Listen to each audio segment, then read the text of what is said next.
It's actually, it's Eastern Ballad by Allen Ginsberg. Woo.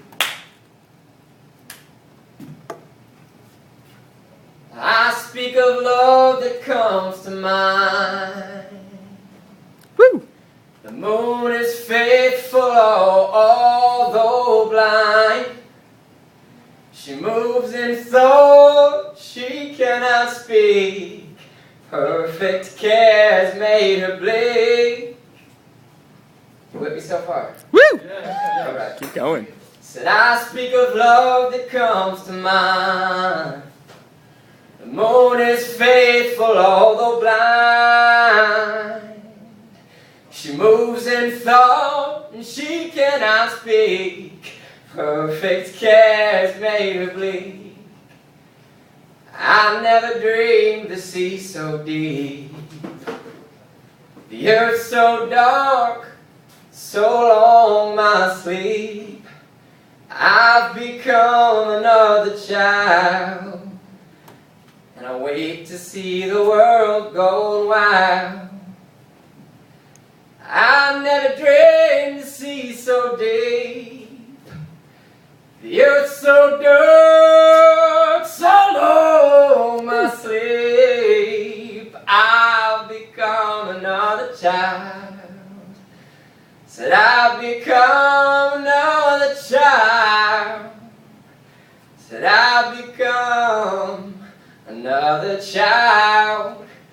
And when I wake, the world's gone wild. Eastern Ballad. Yeah. Woo! Ow! Woo! Woo!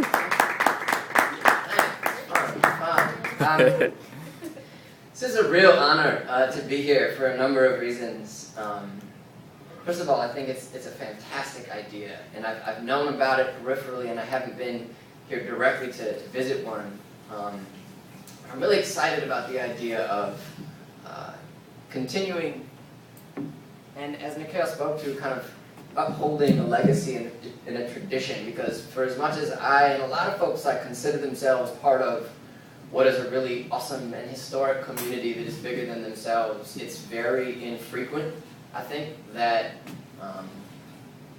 we're given kind of the collective opportunity to celebrate the tradition of the home that our voices belong to, right?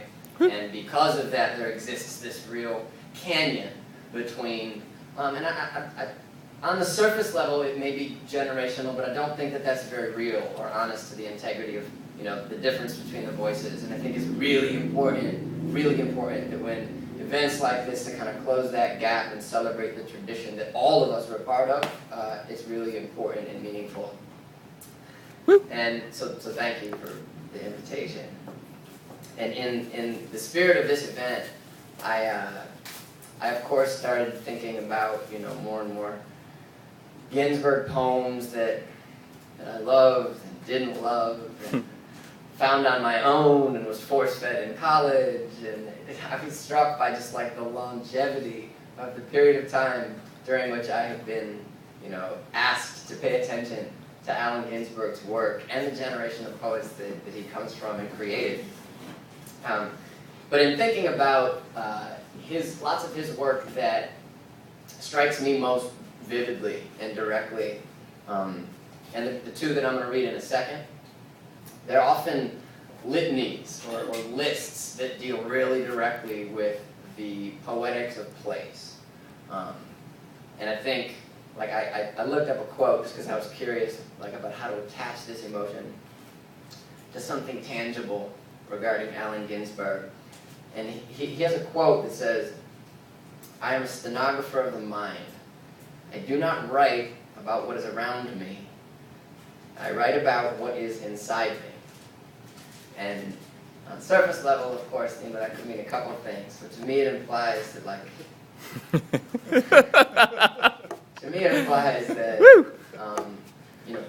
as poets, Please, and writers, Master. and as artists in particular, I think the difference between what is around you and what is in you is so small, right?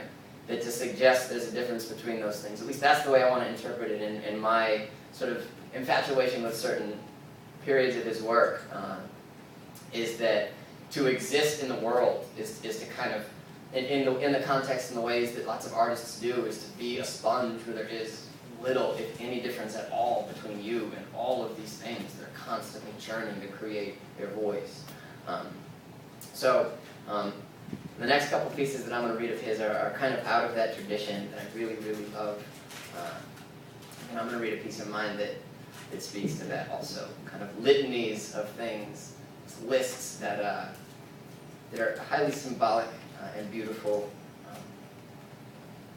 that speak to that tradition. So, first party at Ken Kesey's with Hell's Angels. Yeah.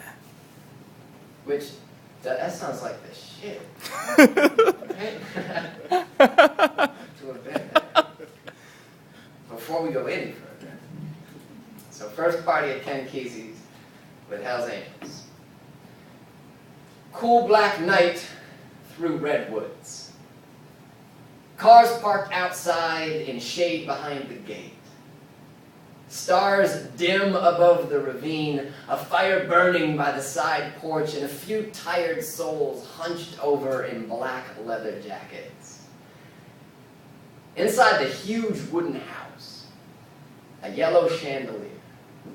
At 3 a.m., the blast of loudspeakers on the hi-fi, Rolling Stones, Ray Charles, the Beatles, Jumpin' Joe Jackson, shit. And the 20 youths dancing to the vibration pulsing through the floor. A little weed in the bathroom. Girls in scarlet tights. One muscular, smooth-skinned man sweating, dancing for hours. Beer cans bent, littering the front yard. A hanged man sculpture dangling from a High Creek branch. Children sleeping softly inside their bedroom bunks. And 4 police cars parked right outside the painted gate, their red lights revolving in the leaves. Woo! Another one is a strange